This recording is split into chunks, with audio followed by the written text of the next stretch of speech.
culture is such that it's very paternalistic, and women and girls have been treated as second-class citizens for many decades and generations. So the focus has been on girls, getting girls in school and keeping them in school on a sustained basis. So we've made excellent progress over the last 5 years. Well, I would say the primary issue now is sexual reproductive health. As you may be aware, Liberia just went through years of war. We're just really recouping from war, and the girls were left behind in a lot of ways. Educationally, they're not up to par with girls of the same age group, and that's why for us in Liberia, adolescence is a different age group. We consider a girl to be an adolescent between the ages of 10 and 24, and that's because a lot of years were lost. Okay, and when you ask what is really the problem now, I would say a little bit of everything, because sexual reproductive health is a major issue.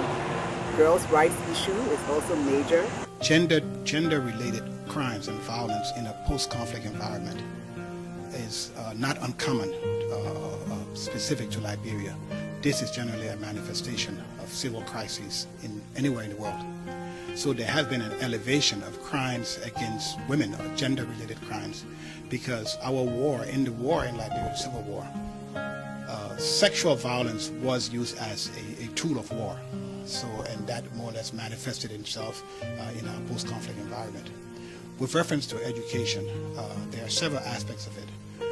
A more educated population, understand the value of everyone in terms of their rights and protecting those rights. And with that absent, you can see an escalation as reflected in Liberia. The other factor is the more aware and educated people are, the better they are able to respond once an act has been perpetrated against them. So the unfortunate thing that happened is a lot of sexual or gender-based crimes in Liberia go unreported because people do not know what to do or how to approach authorities about crimes perpetrated against them. So once we have an elevated level of education, hopefully people would know to respect others' rights from a fundamental perspective. And then once this action has been perpetrated against a young woman, or a woman for that matter, she knows how to take the appropriate actions to pursue the legal means to catch the perpetrator and go to trial and all of that. So in both instances, education is a key role. Since the war, there seems to be an increase in sexual violence. And the President of Liberia, Her Excellency Ellen Johnson Sirleaf, declared war on sexual violence.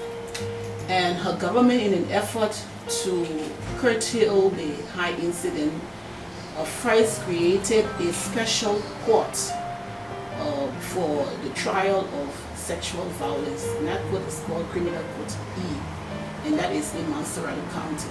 First, we need to have proper training of people, those that are investigating a case of sexual violence, rape, and what have you, so that they know how to collect evidence that it is not compromised in any way, shape, or form.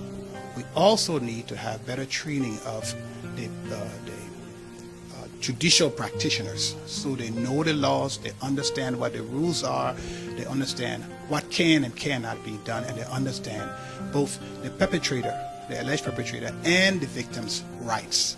Okay, that's absolutely fundamental. The other thing that's very important is creating awareness within victims that they do have a right to report this. You know, in our culture, in many cultures globally, one that has been rape and sexual violence and sexual abuse is taboo. So it's very important that young women begin to understand that, number one, they have a right to their bodies, and they have a right for people. No one has a right to force themselves or physically abuse them in any way, shape, or form. And once that happens, they have certain rights and certain means, legal means and recourse to address what has been done to them. The important thing is to making them aware that, number one, it has happened. They should take the appropriate means to report it so that it doesn't happen again. So creating awareness that once this happens, there are avenues that will allow you to take the appropriate action so it doesn't happen again, or prevent it from happening to somebody else. But it's the a mandate of the government to ensure that this awareness is brought up, okay, and that the appropriate training of people so that we can have a better record of prosecution of sexual offenders. Right now, the unit is not only concerned with prosecution. We are out there also victim-centered. We are concerned about the victim. We find ways to assist the victim go through the process, and so we encourage the victim to seek medical treatment immediately. There's counseling available for the victims. There are times when there's need for the victim to be taken away from her community or taken away from her school, and so sometimes we have to go out there and look for funding, look for other NGOs, look for individuals who assist these victims to either relocate or to retransfer because the environment or her community isn't safe anymore for her. And so there is a big need, for victim support. By empowering them economically. When you do that, you enhance one's self-awareness, you enhance one's self-confidence, you make a young woman feel better about herself, okay?